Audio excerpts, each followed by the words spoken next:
창세기 48장 1절에서 7절.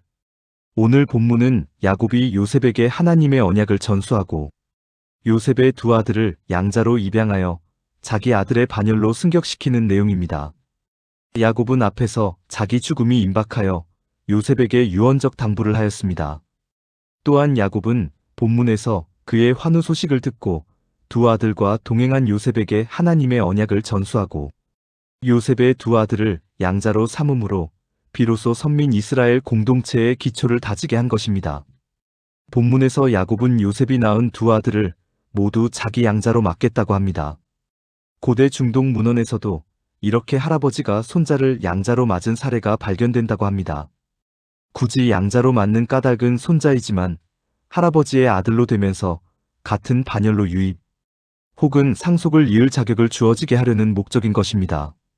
그러므로 르우벤과 시므온, 유다에 대해 므낫세와 에브라임은 조카이지만 이제 같은 형제의 반열에 놓이게 된 것입니다.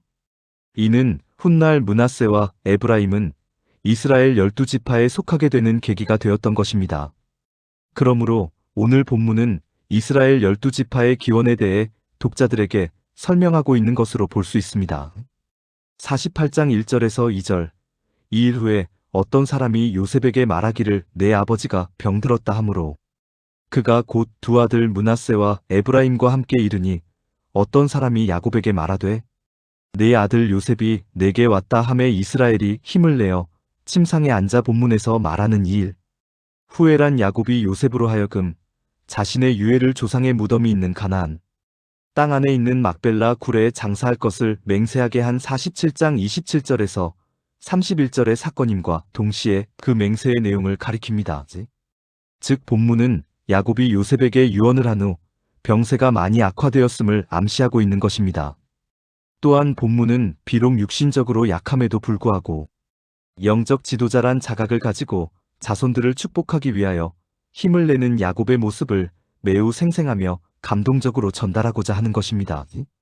즉 야곱의 육신의 눈은 어두워졌을지 모르지만 영적인 눈은 밝아져 있다는 것을 본문은 암시하고 있습니다.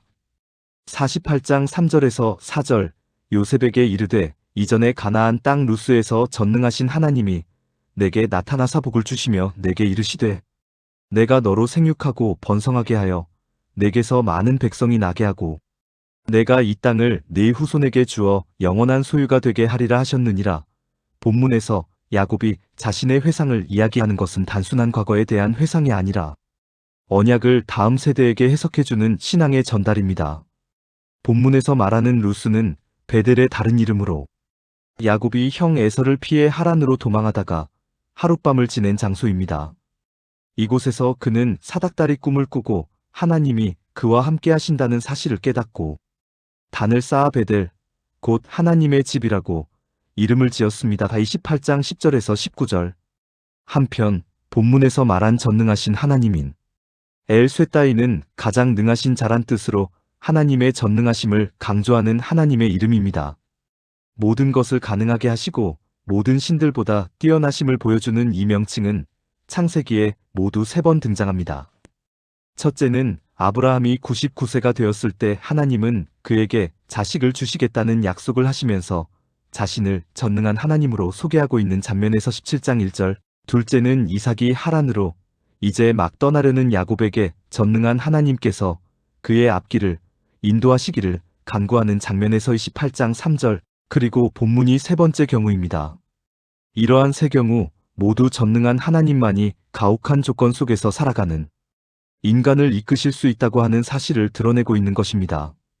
본문에서도 야곱은 인간의 힘으로는 어찌할 수 없는 상황 가운데서도 인자와 능력으로 자신에게 역사하였던 하나님을 소개함으로써 그의 후손들도 하나님을 의지하기를 바라고 있는 것입니다. 한편 본문에서 영원한 소유가 되게 하리라에서 영원한으로 번역된 울람은 원래는 감추어진이라는 뜻으로 오랜 시간이란 의미로 쓰이는 단어라고 합니다. 따라서 오랜 시간이란 의미로 해석하면 실제로 이스라엘 백성들이 가나안 지방에서 오랜 기간을 거주하였으므로 문자 그대로 예언이 성취되었다고 볼 수 있을 것입니다. 그러나 신약적인 관점에서 보며 이를 영원한이란 의미로 해석하더라도 별 문제는 없을 것입니다.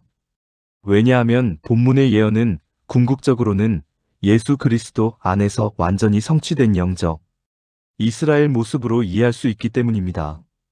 이 경우 본문은 영원한 하나님 나라를 기업으로 약속받는 예언이 되는 것입니다. 5절에서 7절은 야곱이 요셉의 두 아들 학녀를 높여 자기 양자로 삼으며 또한 야곱이 요셉에게 생모 라헬의 매장지를 알려주는 내용입니다.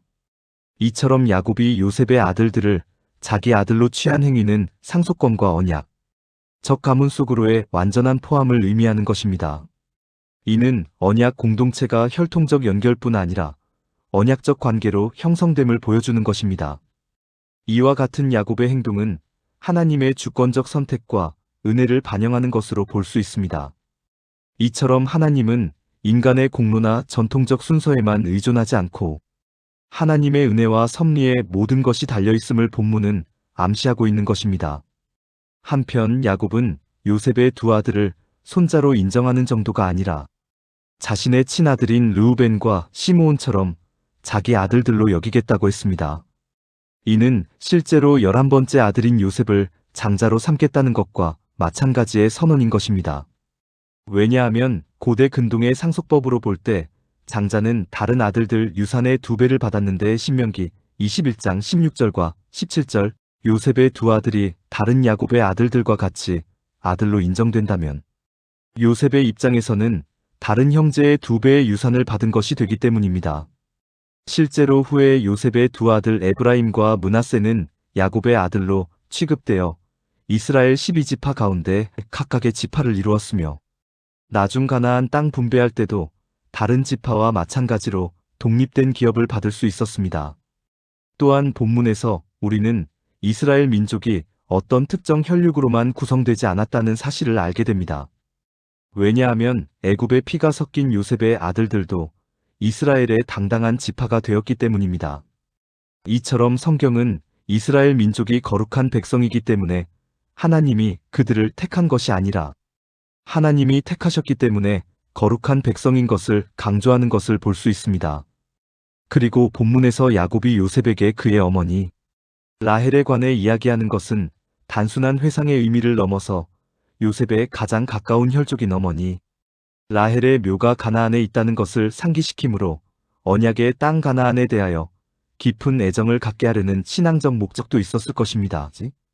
오늘 본문에서 야곱의 행위는 단지 가정사로 끝나지 않고 하나님의 구속사적 계획이 세대와 공동체를 통해 어떻게 유지되고 진행되는지를 보여주는 중요한 사건인 것입니다.